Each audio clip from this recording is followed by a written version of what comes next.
It started on a dead quiet night, the kind of night where the air feels thick and your gut keeps whispering that something is off, like the world itself is holding its breath. And I was alone in my room, scrolling mindlessly, when my phone buzzed with a notification that made my blood go cold because it was a message from my own number, not a typo, not a glitch, my exact number. And the text said, "You should not have stayed awake tonight." At first, I laughed it off, thought, yeah, right, some creepy spam. But then another message hit. Before I could even lock my screen, it said, "Look behind you." My chest tightened. My skin crawled. I slowly turned my head, expecting nothing, praying for nothing. And there was nothing. Just the dark corner of my room staring back at me like it knew something I did not. I told myself, chill, dude, you are tripping. But my phone buzzed again. This time, a photo came through. And that is when the fear punched me straight in the soul, because the photo was me, sitting on my bed, taken from inside my room, from the shadows. You ever feel your heart drop so hard it feels like it cracked? That was me. Right then, my hands started shaking. My breath went shallow. I typed, "Who is this?" But the reply came instantly. Still me. The lights flickered, not a full blackout, just enough to mess with your head. And I swear I heard something move behind my walls, like nails dragging slowly, patiently. My phone buzzed again. Last warning, do not turn around again. Now my brain was screaming, run, but my body felt locked, frozen, like prey when it knows the predator is already too close. Then I heard it, breathing, not mine, slow and wet, right near my ear. And the phone vibrated one more time. You see it now. Do not scream. Because if you do, it learns your voice. And that is when I realized the room was no longer empty, and whatever was with me did not need the dark anymore, because it was already inside. Because it was already inside, and my body finally unlocked just enough for me to gasp, not scream, just a broken breath as my phone screen lit up again, like it was enjoying this. Another message slid in, slow and deliberate. Good. You listened? My head was buzzing, ears ringing.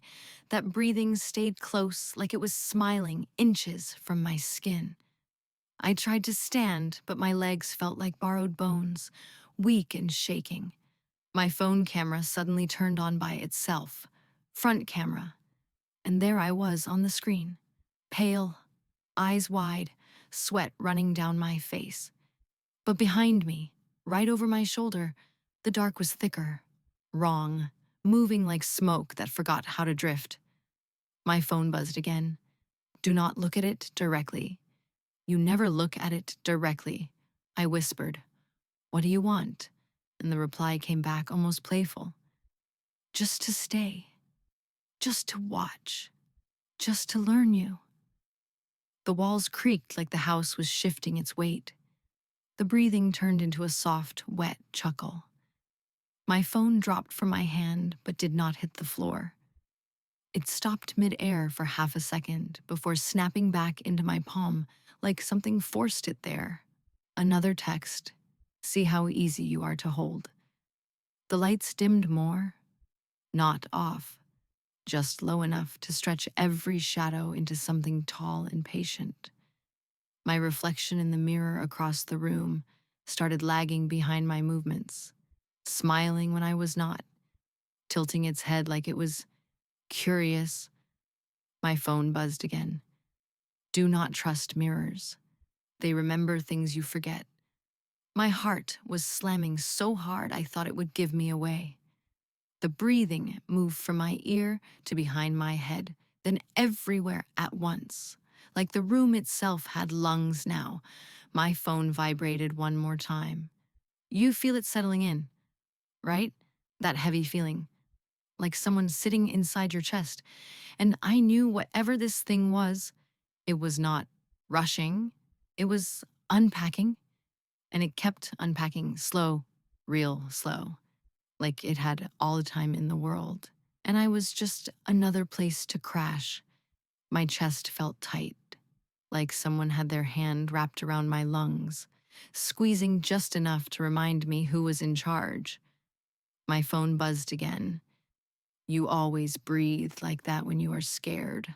I tried to steady myself, tried to think straight, but every thought felt sticky, heavy, like moving through thick syrup.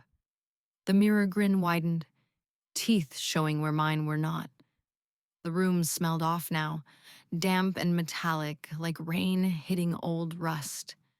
My phone vibrated. Memories taste better when you panic. And suddenly, images started flashing in my head, stuff I never told anyone.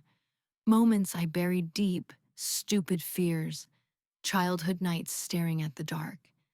That one time I swore something stood at my door, and nobody believed me. My knees buckled, and I sank back onto the bed. The mattress dipped beside me, like someone sat down, real gentle, real casual. The breathing synced with mine, and then slowly went out of rhythm on purpose. My phone buzzed again. You feel that cold spot. That is me getting comfortable.